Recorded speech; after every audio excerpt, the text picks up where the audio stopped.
Boa noite, irmãos. Boa noite, a paz do Senhor. Muito bom estar aqui com vocês de novo. Eu queria convidar vocês agora a fazer um exercício comigo. Eu queria que você, aí mesmo onde você está, nós fizéssemos uma oração de agradecimento. Tá? Eu queria que você lembrasse pelo menos de duas coisas. Eu ia falar três, mas vamos deixar em duas. Duas coisas que são motivos de agradecimento a você. Coisas que aconteceram, né? Ou deixaram de acontecer, mas você tem plena convicção que o seu coração se enche de gratidão só em lembrar delas. Tá bom? Vamos fazer isso? Eu queria que você abaixasse aqui sua cabeça, né, me obedecesse agora, fechasse os seus olhos e lembrasse, né? Pode ser as coisas mais simples, talvez. Você acordou, respirou, comeu, enfim. Eu acredito que você conseguiu. Eu acredito que todos nós aqui conseguimos, porque são muitas coisas, né? São muitos os motivos que nós temos para agradecer. E essa semana, na verdade agora quando saí de casa, eu tive a oportunidade de ver alguma coisa que alguém me mandou, que falava sobre gratidão. E eu achei muito interessante, porque gratidão, ela é uma palavra aparentemente simples, mas recheada de verdades, né? E por que não dizer de lembranças que motivam muitas vezes a gente a querer fazer o bem, a querer ser melhor. E dizem os estudiosos que gratidão é algo que, se nutrido, ele te faz ter muito sucesso. Está diretamente ligado ao sucesso, né? A uma maneira de ver a vida, de ver o mundo, né? De uma forma grata. Então você acorda agradecendo porque acordou. E aí você toma o seu café e você agradece pelo café. E você sai, pega o ônibus e agradece porque pegou o ônibus. E aí você atravessa a rua chegando do trabalho e agradece a Deus porque atravessou em segurança. E aí vai, e vai, e vai. Quando se menos percebe, tudo é motivo de gratidão. E isso gera em você um comportamento grato. Isso é legal. Hoje, quando eu acordei, instantaneamente eu pensei nas chuvas que estavam caindo sobre o nosso estado. Acordei pensando nelas. E eu pensei muito nas pessoas, né? Quantas pessoas que em questão de horas elas perderam tudo, né? Simplesmente perderam tudo, perderam o chão. Cidade, né? Cidades destruídas, aí nós temos a listagem de várias cidades, famílias sendo devastadas, vidas que foram. O Odilon colocou muito bem aqui no início, o Júlio falou aqui também um pouco acerca disso. E essas pessoas se sentiram impotentes, né? Diante da ferocidade, diante daquelas águas que vieram de uma hora ou de outra, não se sabe de onde, e tomaram as cidades, as pessoas perderam sonhos, as casas foram destruídas, né? Muito triste o cenário, muito triste ver esses vídeos que nós estamos vendo aí, todos nós aí, e as mensagens. E realmente é muito intenso ver como que a dignidade, né, e a esperança das pessoas foi levado de uma hora para outra. Isso literalmente uma grande catástrofe. Por outro lado, também é muito bom a gente ver os órgãos públicos, a sociedade, né, as pessoas envolvidas, né, comovidas. E o capixaba, me parece que ele reage bem a essas situações. Embora eu não acompanhe muito quando isso acontece em outros estados, mas me parece que o capixaba ele se envolve bastante, né? A gente vê os órgãos públicos, a sociedade, as pessoas se mobilizando, tentando ajudar. Eu acredito que aqui na plateia deve ter vários irmãos que estejam envolvidos diretamente com isso, né? Colocando a mão na massa ali e ajudando essas pessoas, e isso é muito bacana, né? E aí quando eu pensei nisso, né, eu agradeci muito a Deus por existirem. E não me sentindo impotente em estar lá, eu fiz uma oração, né? Porque, embora os bens materiais eles estejam sendo supridos, e eu acredito que são bem supridos, a minha oração ao Senhor é que Ele restituísse valores que não são palpáveis. São valores que a gente não sente, aliás, que a gente não toca.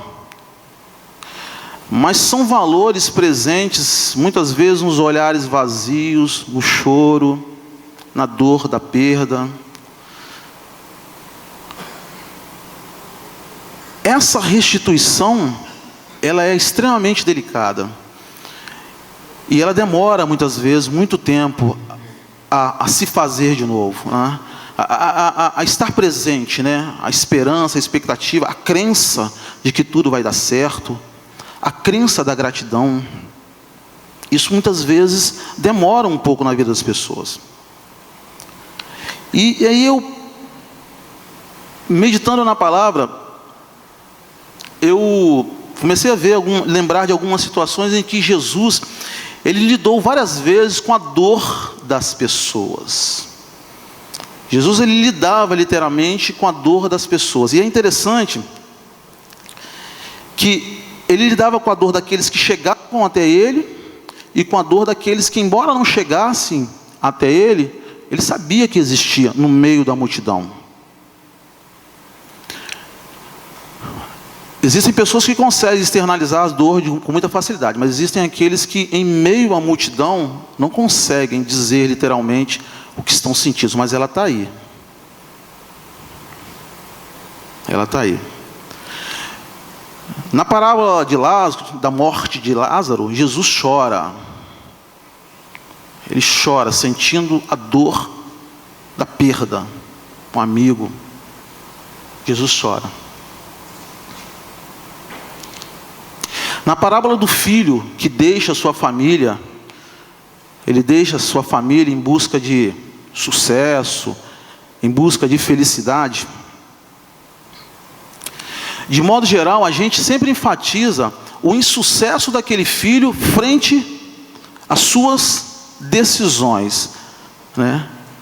Normalmente nós enfatizamos o insucesso daquele filho porque não deu certo nada do que ele fez. Ele se relacionou com pessoas que não deveria se relacionar, confiou em pessoas que não deveria confiar. Essa é a ênfase maior. Por outro lado, existe uma dor que ficou, que também é séria. A dor do pai que deixou o filho ir, a dor da família, sabendo que aquela decisão ia dar errado, como deu. Essa era uma dor que ficou.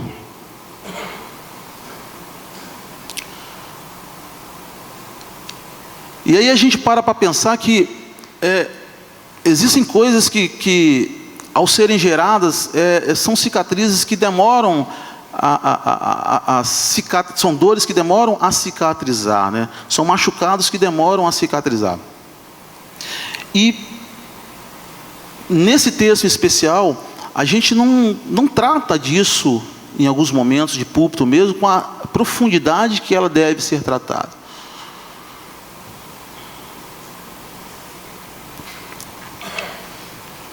É engraçado que nós pais, nós passamos por uma experiência um pouco, na medida do possível, um pouco parecida com esse relato de uma família que perde o seu filho, que deixa o seu filho ir, né? A gente, quando tem os filhos pequenos, eles são extremamente dependentes nossos, né? Dependem da gente para tudo, ou quase tudo.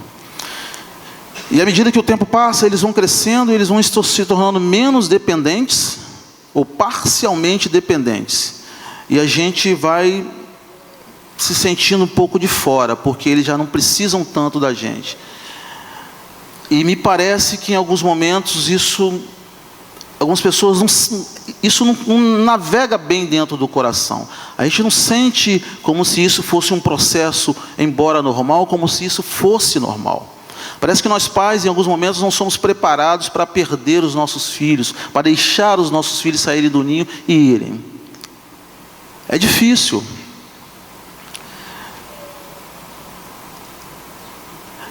E isso se torna mais difícil ainda quando relacionamentos, enquanto eles são crianças, enquanto eles são adolescentes, relacionamentos não são cultivados. E aí, quando eles são adultos, nós tentamos resgatar aquilo que nós não fizemos enquanto pequenos. É mais difícil. Nós tentamos, enquanto agora eles são adultos, resgatar relacionamentos que a gente não cultivou quando eram pequenos, quando eram adolescentes.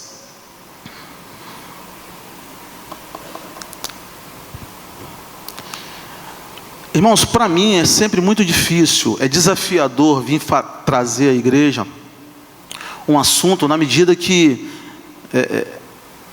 diretamente, né, acontece diretamente quando a gente traz uma palavra aqui e essa palavra ela fala ao meu coração e fala ao coração de quem vem falar de uma forma, como se diz bem assim, ó, tá vendo? Isso aqui é para você também. E não foi diferente. Eu ouvia, né, meditava nisso tudo que eu falei com vocês aqui, e eu ouvi uma música, eu até conversei com o Dudu, mas nosso combinado não deu certo. Cadê o Dudu? O Dudu tá por aí, né, Eduardo? Infelizmente não deu, né, Dudu? Mas da próxima, fica para a próxima. E tem uma música do Baruch, que ele fala sobre o meu querer. E aí eu ouvi aquela música e eu estava pensando em muita coisa para trazer, para compartilhar com vocês, né, com a igreja.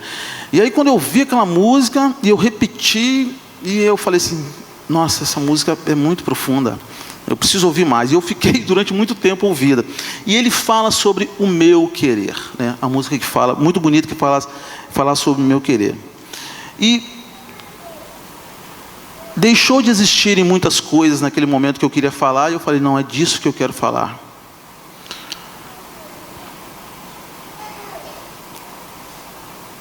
Eu comecei a perguntar, não o que Jesus, Ele quer de mim, mas o que eu quero.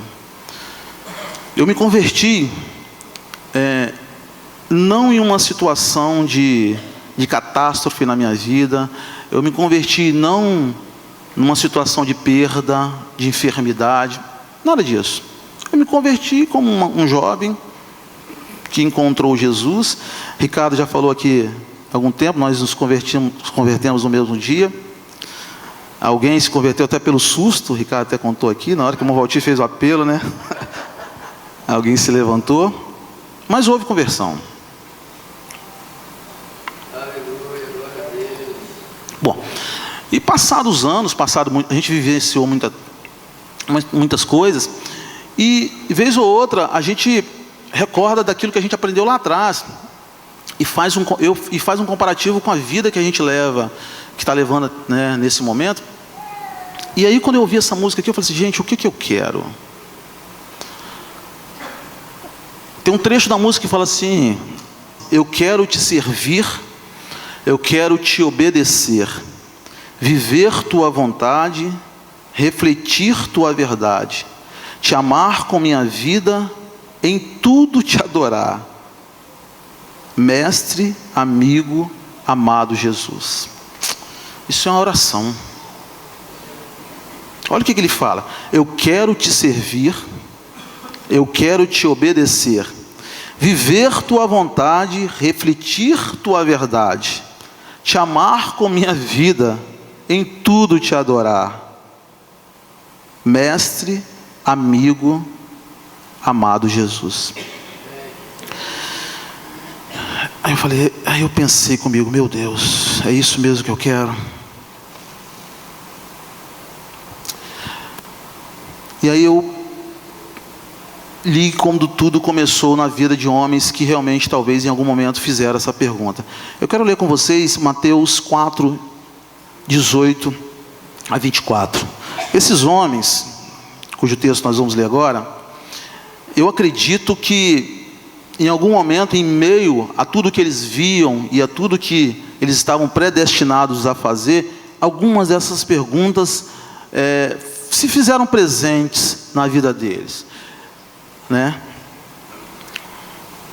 Mateus 4, de 18 a 24. Diz o seguinte: caminhando junto ao mar da Galileia, viu dois irmãos, Simão, chamado Pedro, e André, que lançavam as redes ao mar, porque eram pescadores. E disse-lhes: vinde após mim, e eu vos farei pescadores de homens.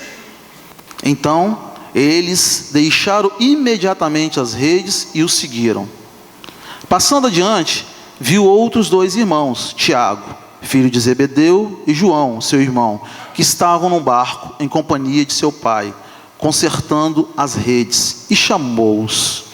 Então eles, no mesmo instante, deixando o barco e seu pai, o seguiram. Percorria Jesus toda a Galileia, ensinando nas sinagogas, pregando o evangelho do reino e curando toda sorte de doenças e enfermidades entre o povo. E sua fama correu por toda a Síria. Trouxeram-lhe então todos os doentes, acometidos de várias enfermidades e tormentos, endemoniados, lunáticos e paralíticos, e ele os curou. Amém. Bom, esse texto, nesse texto ele relata o chamado desses homens inicialmente por Jesus. E eu acredito que eram homens que não imaginavam o que iria acontecer na vida deles a partir daquele chamado. Eram homens que não tinham noção daquilo que de fato iria acontecer, da grande comissão ao qual eles teriam responsabilidade de fazer, a palavra que eles teriam que levar aos quatro cantos.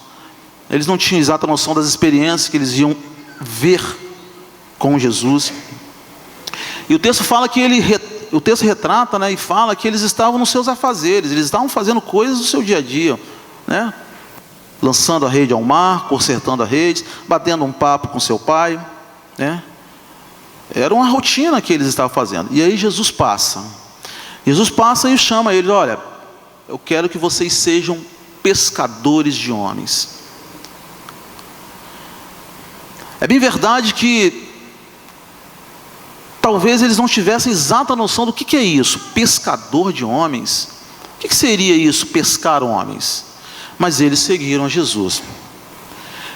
E aí eu fiquei pensando que a minha grande dificuldade, talvez a nossa grande dificuldade, é entender o que significa deixar de lado quando nós somos chamados e seguirmos a Jesus. Passados os anos, né, eu tentei imaginar o que de fato eu deixei de lado e optei em seguir Jesus. Quais foram as minhas opções, né? Quais foram as minhas tomadas de decisões que foram cruciais para que eu falasse: não, eu estou seguindo Jesus. Como é que você consegue olhar para dentro de você e falar assim: não, eu optei, eu deixei de lado, por isso é um reflexo que eu estou seguindo a Jesus? Existem coisas, irmãos, que são cruciais na nossa vida, que são decisivas e que caracterizam você, que caracterizam a mim, e refletem dizendo: não, eu estou seguindo a Jesus, eu estou indo atrás do Mestre. É engraçado que aqui quando o Júlio fez aqui a merchandise, aqui a propaganda do retiro, eu também lembrei de vários retiros essa semana. Comecei a lembrar de muitos retiros, coisas muito legais que aconteceram comigo. E aí, eu não sei se eu já contei, mas como diz uma grande figura nossa aqui, do passado, eu vou contar de novo. Tem gente que não ouviu. Eu lembro que em 1987, quando eu fui convidado para um retiro, por época de carnaval, eu fui. Tem umas meninas que já estão rindo aí atrás, porque elas sabem que eu estou contando de novo, né? Mas tudo bem. Eu lembro que eu fui convidado para um retiro, por época de carnaval, e eu fui deixado para trás. A pessoa que me convidou não lembrou, ou lembrou parcialmente. Eu fiquei, eles foram e eu fiquei. Mas eu queria ir nesse encontro. E eu fui nesse encontro. E era bem complicado chegar. Era um sítio Brinco de Ouro, na grande roda d'água, ali, né, cidade, um bairrozinho, Roda d'Água. Eram 3 quilômetros de estrada de chão, que você tinha que subir no morro. 3 quilômetros para chegar no sítio, pertinho do céu. E aí eu fui para o ponto de ônibus para pegar esse ônibus para chegar a esse lugar maravilhoso. Com as mochilas nas costas. E quando eu cheguei no ponto de ônibus, eu tinha uma mulher com 2 crianças pequenas, 3 crianças pequenas, e eu perguntei a essa mulher se o ônibus de Roda d'Água pegava naquele ponto. E essa mulher me respondeu de uma forma muito doida. Ela era uma mulher meio... Eu falei assim, essa mulher é meio doida. Essa mulher não é legal. Eu até me ameacei me afastar dela. Né? Mas é interessante que as coisas do Senhor são muito gostosas de se lembrar hoje, né? E eu tenho gratidão a Deus por esse momento. Eu acho que tudo aconteceu ali porque o Senhor estava à frente e era para acontecer daquele jeito.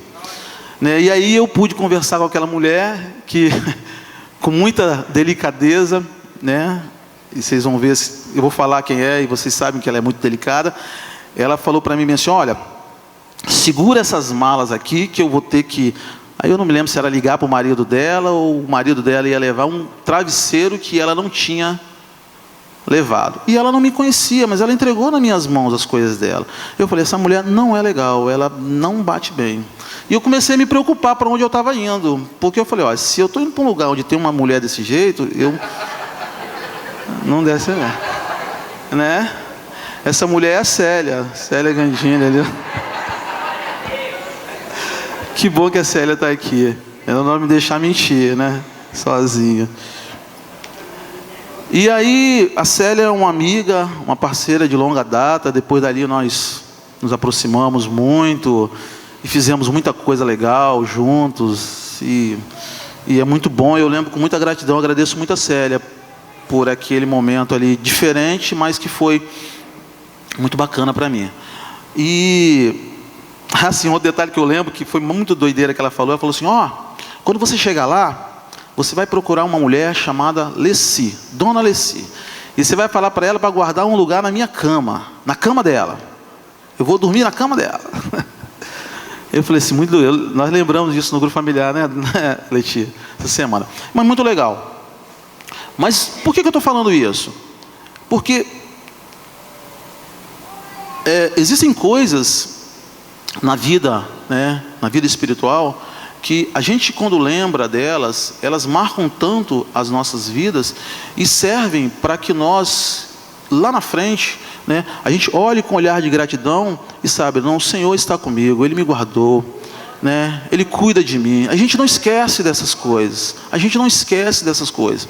Jesus, quando chama aqueles homens, quando chama aqueles discípulos, muito mais do que levá-los também a ir atrás deles, era fazer com que aqueles homens fizessem um exercício de ver as coisas acontecerem. Jesus estava preparando aqueles homens porque o que viria a acontecer. E quando eles fizeram, eles tomaram a opção de falar, não, nós vamos seguir, mesmo sem saber o que ia acontecer, né? Foi um ato de fé. Um ato de fé. Nós somos chamados, irmãos, a servir, seguindo o Senhor, com atos de fé. Você e eu, nós somos chamados a servir ao Senhor com atos de fé. E para você, daqui a algum tempo atrás, você vai ter um olhar de gratidão por aquilo que está acontecendo, por aquilo que aconteceu na sua vida. Amém? Amém. E eu quero dizer que renunciar não é fácil, não é imediato, mas o Senhor, Ele é o nosso socorro. Ele é um socorro bem presente. O salmista, no Salmo 27, 121, ele fala que o Senhor é o nosso socorro, Ele é a nossa força, socorro bem presente nas horas da angústia. Então não perca de vista essa palavra. Guarde no seu coração que, embora esteja difícil tomar a decisão de renúncia, o Senhor é o seu socorro. Você sabe, eu sei o que nós precisamos renunciar dia a dia. É bom servir. Eu coloquei aqui, ó, somos todos chamados a servir seguindo. Pessoas servindo pessoas. Pessoas servindo pessoas. Há um aspecto muito particular da chamada aos discípulos que me encanta. É a forma como Jesus ele se relacionava com as pessoas, né? Ele se relacionava não necessariamente com o problema da pessoa, mas ele se relacionava muito mais com a dor dela. E isso é legal. Isso é legal. Não deixando claro que era preciso que houvesse uma conversão, deixando bem claro que era preciso que fosse deixado o abandono, e que ele, sim, ele era o autor de todas as coisas. Nós precisamos nos relacionar com as pessoas, entender qual é a dor delas, e saber que aquela dor, ela é possível ser curada, a partir da presença de Jesus. Esse é o grande diferencial.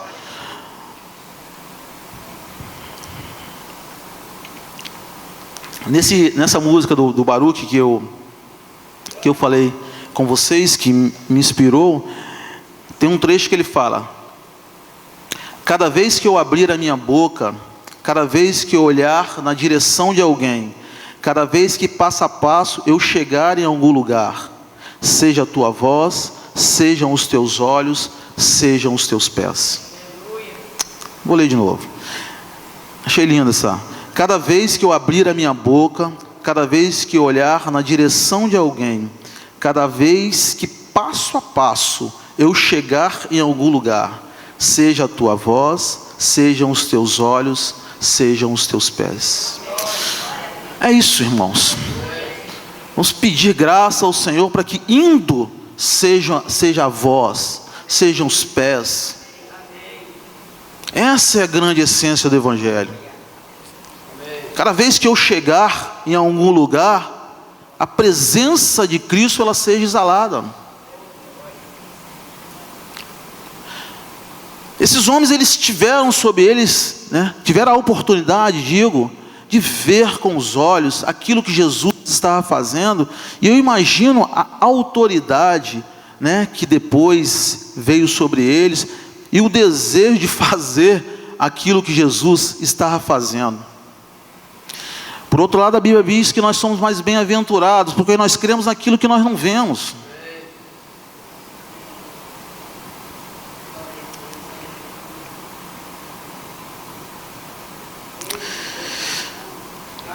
O segundo item nessa música que me chamou a atenção e eu queria refletir com vocês, que diz: eu quero te obedecer, né, viver tua vontade. E aí eu li uma frase que eu achei muito bacana, e uma frase que tem a ver com um desejo que deve arder em mim, de que a vontade do Senhor ela prevaleça. E é uma oração: Jesus, que a minha vontade e a tua coincidam, caso contrário, que a tua prevaleça. Que a minha vontade e a tua coincidam, caso contrário, que a tua prevaleça. Você consegue fazer essa oração? Isso tem a ver com renúncia. Isso tem a ver com o olhar que eu lanço sobre o Evangelho, sobre aquilo que Jesus fez por mim. Isso tem a ver com a gratidão que eu tenho ao Senhor por aquilo que Ele fez, e mais, pela fé que eu tenho por aquilo que Ele falar.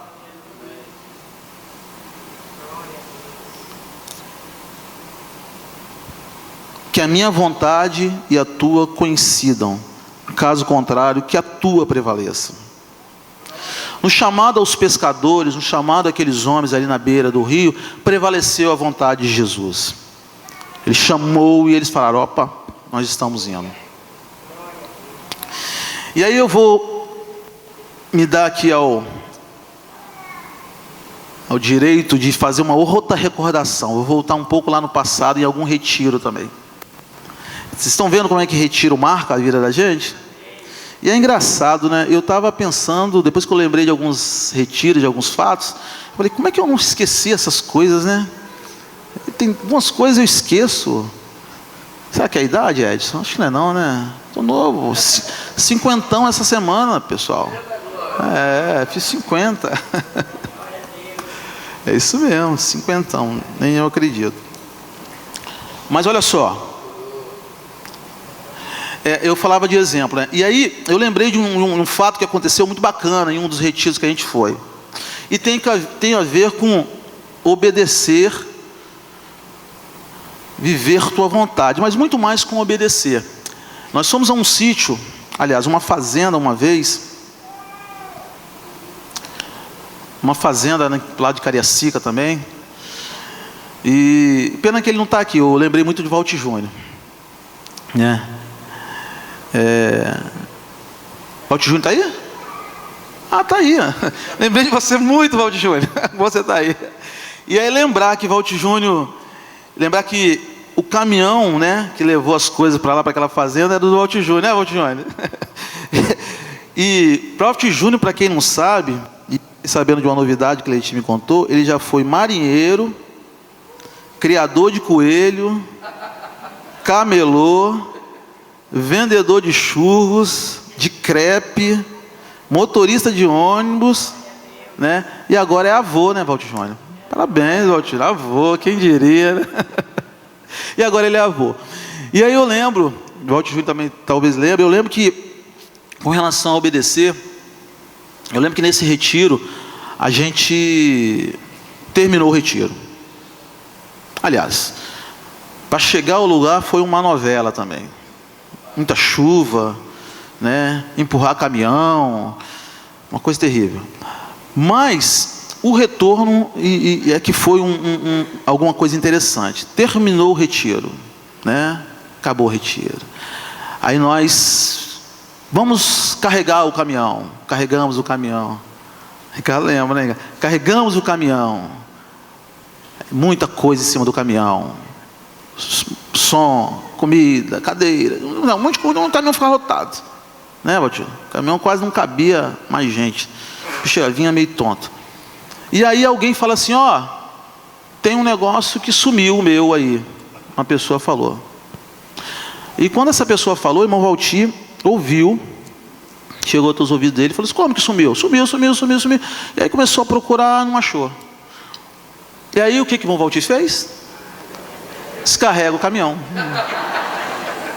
Não é sério? Ele acho que estava. Descarrega o caminhão. Ô gente, eu não acreditei naquilo. Falei, não pode ser. Isso é muito doideira isso. Não existe isso. Como que descarrega um caminhão desse? Ele descarregou o caminhão. A gente começou, acho que na metade do caminhão, acho que achou. Ou descarregou todo. Só sei que foi muito dolorido. Muito dolorido. Deu muita raiva. Sabe? Um sentimento de raiva que ficou impregnado aqui, é terrível. Mas obedecer, né? Obedecer. Foi muito importante obedecer. Mesmo com raiva, a gente obedeceu. E a coisa aconteceu. Havia um princípio ali que permeava, que nos permeava, né? Que possibilitava com que o irmão fizesse o que foi feito. Havia um princípio de discipulado, havia um princípio de cuidado, havia um princípio de zelo por trás daquilo ali. Não era simplesmente fazer por fazer. Havia algo que havia sido cultivado em nossos corações que fazia sentido ouvir aquilo naquele momento, mesmo que gerasse raiva. Eu quero falar para os irmãos, e isso falou no meu coração, que muitas vezes nós obedecemos. Você é chamado a servir e a obedecer, não necessariamente fazendo aquilo que você gosta. Entenda isso. Percebe que nós estamos no mundo, mas nós não somos do mundo. Então, necessariamente, nós precisamos servir, Isaías, fazendo o que todo mundo faz, indo onde todo mundo vai, sendo sociável, porque é interessante ser sociável e a sociedade existe. Nós temos algo que está no nosso coração, que foi semeado, que foi no semeado no seu coração e no nosso coração, que ninguém pode tirar. É um espírito de gratidão pelo sangue que foi derramado, pelo sacrifício de cruz de Jesus. E isso ninguém tira de você e nem tira de mim. E nós precisamos servir sim, obedecer, entendendo que é melhor servir, né? É melhor obedecer. E fica uma nota aqui que eu coloquei. Esse retiro ele teve algumas características bem curiosas, para não dizer dramáticas, né? Por exemplo, nós homens, rapazes, jovens, nós somos premiados em dormir em pocilgas. Aquele lugar onde dorme porco mesmo, vocês estão falando.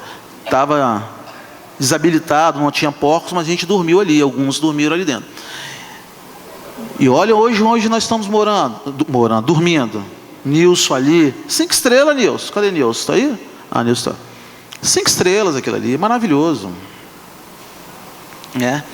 E uma outra nota que fica aqui, que eu acho que esse retiro aí foi o retiro onde Júlio fez uma serenata para Tuta. Não foi, Júlio? Você se declarou para Tuta, foi? Falou do seu... Viu, meninas aí, ó. Foi lá com seu pai. Valdeia. Isso, sítio da Fazenda da Valdeia. É isso aí. Obrigado, sério.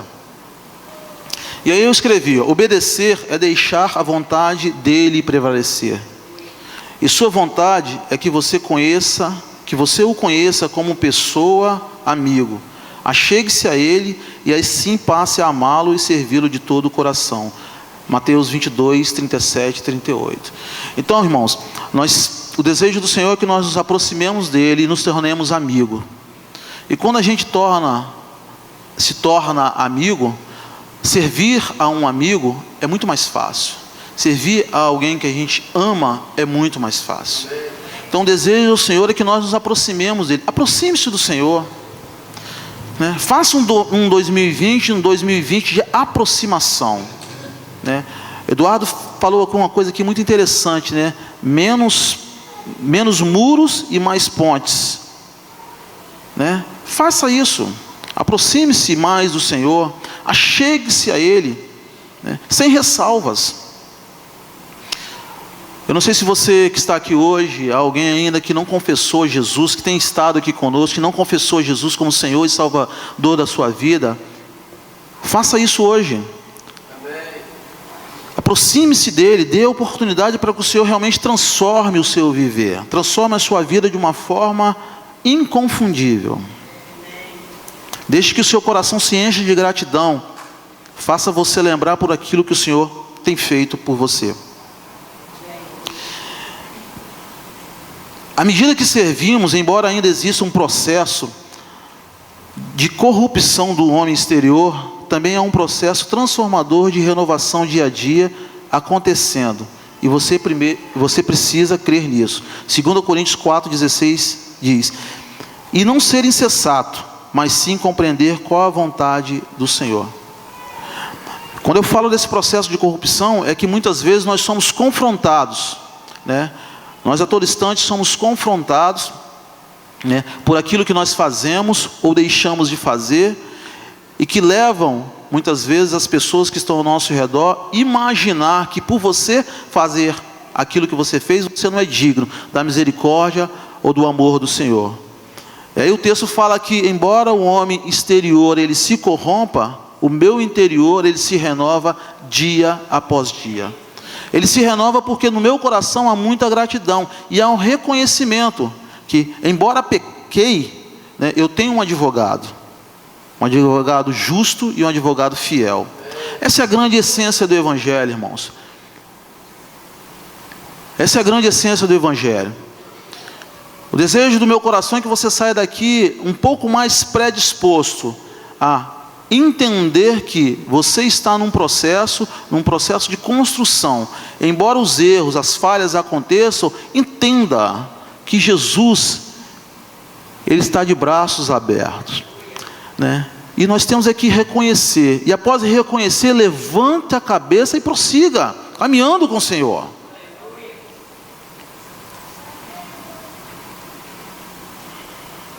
E aí você pode estar se perguntando: será, Vitor, que eu consigo fazer a vontade de Deus? Será que o que você está falando é possível? E eu digo a você que sim, porque a Bíblia diz que os mandamentos do Senhor, eles não são penosos. 1 João 5,3, ele fala que os mandamentos do Senhor, eles não são penosos. Se há possibilidade de fazer, há possibilidade sim. Vitor, mas eu sou jovem, é possível, em meio a essa confusão de informações, de ofertas para mim, eu conseguir? Você consegue sim. Vitor, mas eu vivo uma situação familiar tão complicada que você não tem noção. Está uma confusão tão grande na minha casa. Será que eu consigo servir e obedecer? Consegue sim. Consegue. Vitor, mas eu tomei uma decisão ontem errada, que eu não poderia ter tomado. Será que ainda dá para consertar? E eu consigo? Consegue sim. Você consegue, meu irmão. Saia daqui com esse sentimento que é possível sim. É possível ver a situação com outros olhos, porque o Senhor, Ele te fortalece. Felizes são aqueles que ouvem a palavra e as põem em prática. Lucas 11, 28. Há uma procura muito grande, né?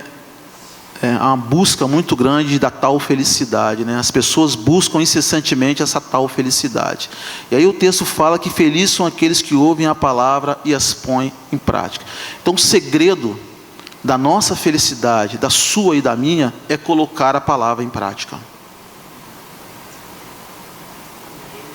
Não sou eu que estou falando.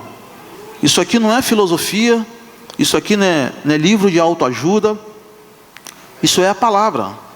A palavra diz que felizes são aqueles que ouvem a palavra e as põem em prática. Então, colocar a palavra em prática é um indicativo de felicidade. A possibilidade da minha felicidade está em colocar a palavra em prática.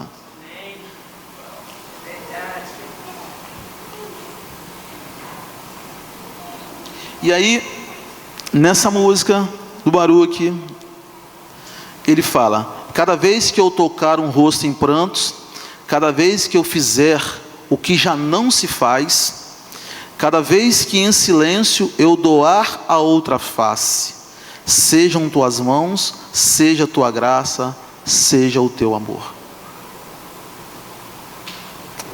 É muito, muito bonito, é muito, muito lindo.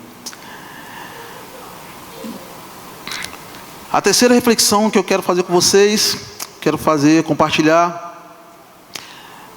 Ele diz: refletir tua vontade, tua verdade, te amar com minha vida. Uma outra forma, e eu acredito que uma outra intenção do mestre, era fazer com que aqueles homens testemunhassem as coisas que iriam acontecer, né? Que eles vissem aqueles milagres acontecerem, que eles vissem aquelas pessoas sendo curadas, que eles vissem as feridas sendo tratadas. E eles poderiam ser testemunho, eles poderiam dar o testemunho onde quer que eles estivessem. Nós somos chamados a dar esse testemunho, irmãos. Você e eu somos chamados a dar o testemunho daquilo que o Senhor fez em você, daquilo que Ele está fazendo em você. Por isso você não deve se calar, por isso que eu não devo me calar.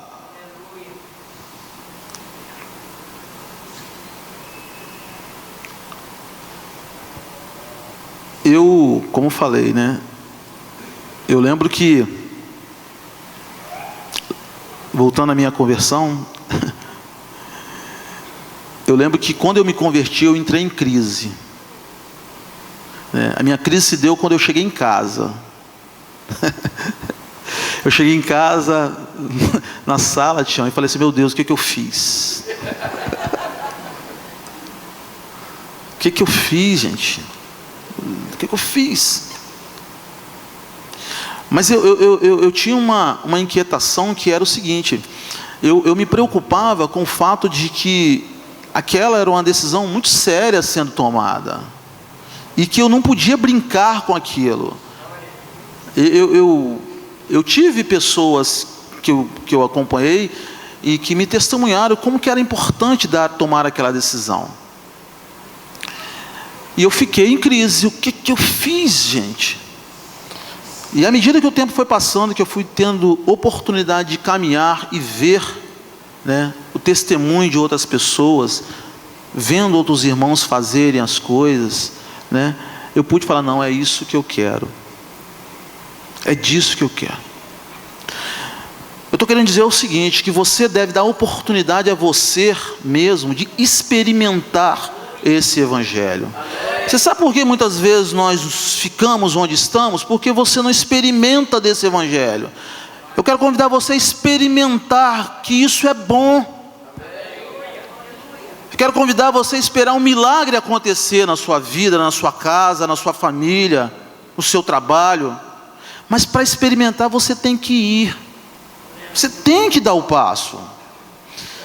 Quando esses homens fizeram, quando tomaram essa decisão e deram esse passo, como eu falei, há por trás disso todo esse sentido de vivenciar, de ver, obedecer e testemunhar.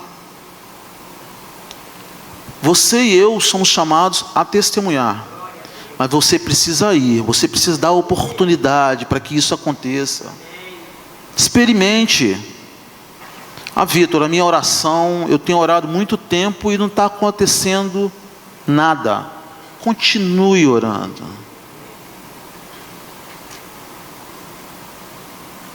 Vitor, eu sinto uma dor tão grande pela perda de um filho, de algo aqui, que ela não sai nunca. Continue orando.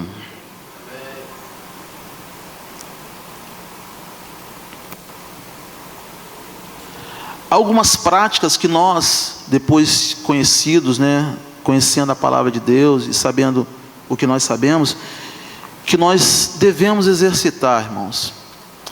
Que nós devemos exercitar, né? Embora aqui o texto ele não explicite que isso acontecia, né, ali no meio daquela multidão e Jesus curando e acontecendo, mas é bem provável que em alguns momentos algum daqueles discípulos chegassem até alguma pessoa que eles percebessem uma dor maior ou alguma coisa assim e falassem, e davam um abraço, davam uma palavra ou chamava no canto, algo dessa natureza. Nós somos chamados, irmãos, a sermos usados pelo Senhor nesse sentido. Então, repreenda de você toda timidez.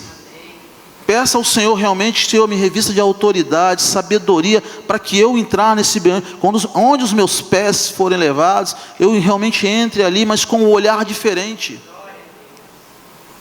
Não tem aqueles camaradas que são snipers, atiradores de elite, né, que não erram o alvo? Entre assim, num ambiente propício, num ambiente desejoso de que o Senhor coloque realmente uma pessoa ali que você olha e fala assim, esse camarada, é ele que eu vou falar.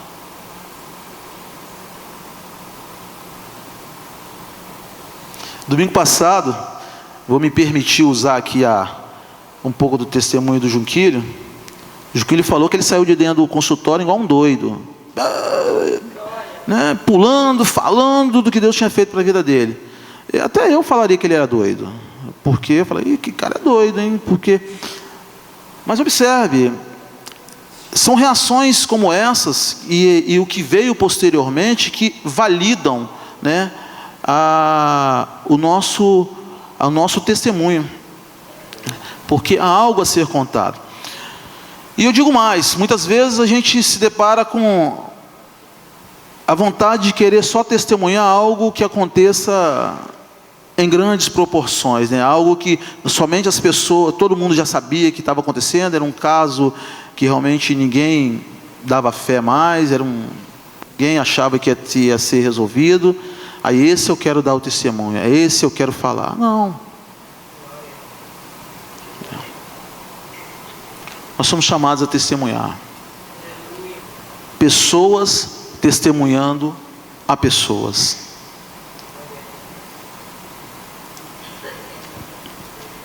Relacionamento, irmãos. Tudo passa por um relacionamento que nós temos com o Senhor, o relacionamento que nós queremos ter uns com os outros, relacionamento que nós queremos ter com as pessoas, né? E à medida que nós entendemos o que isso significa, nós queremos servir melhor, nós queremos obedecer mais, né? Nós queremos aquilo que o Senhor quer de nós. Nós queremos refletir a verdade, nós queremos falar do amor de Cristo sem ressalvas, né? Nós falamos aqui no início, eu falei aqui no início sobre essa grande comoção geral que está a cidade, o estado, né, por conta dessas chuvas, de tudo que está acontecendo. Isso mexe com o nosso emocional, né? A gente fica, parece, um pouco mais sensível à situação das pessoas, né? Eu li algumas mensagens, eu vi alguns irmãos, como eu falei, diretamente ligados a isso, envolvidos diretamente, botando a mão na massa, alguns, se eu não me engano, até fazendo limpeza, coisas desse tal, lá na cidade, né? Mas nós também podemos ser usados assim. Existem tragédias, irmãos, que estão acontecendo a todo instante ao nosso redor. Existem catástrofes que estão acontecendo a todo instante ao nosso redor. E eu não estou desmerecendo o que aconteceu lá, não, muito pelo contrário. Eu estou extremamente envolvido também com isso, sensível à causa, mas existem grandes tragédias, né? Existem tragédias que estão acontecendo no seio familiar, nas famílias, de grandes proporções. De grandes proporções. Coisas que estão destruindo lares. E nós precisamos, né, nos levantar como aqueles que têm uma palavra que faz a diferença, com um testemunho que faz a diferença. Nós somos chamados para servir, nós somos chamados para obedecer, refletir a verdade e amar ao Senhor com a nossa vida.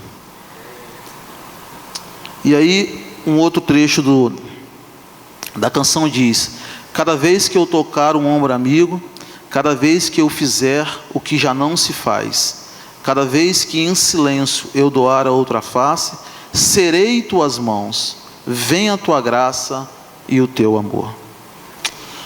Amém. Que o amor do Senhor ele possa transbordar através de nós, né? Que nós possamos de fato ser aqueles que façam a diferença, né? E outra coisa, não se limite, né? Não se ache não merecedor da graça do Senhor e impotente diante das adversidades. O Senhor ele te capacita, o Senhor te fortalece, o Senhor ele nos dá a vitória. Não baixe a cabeça, né? Olhe para o alto e fala assim: vai dar certo. E outra coisa, seja grato por aquilo que o Senhor fez por você até agora. Amém?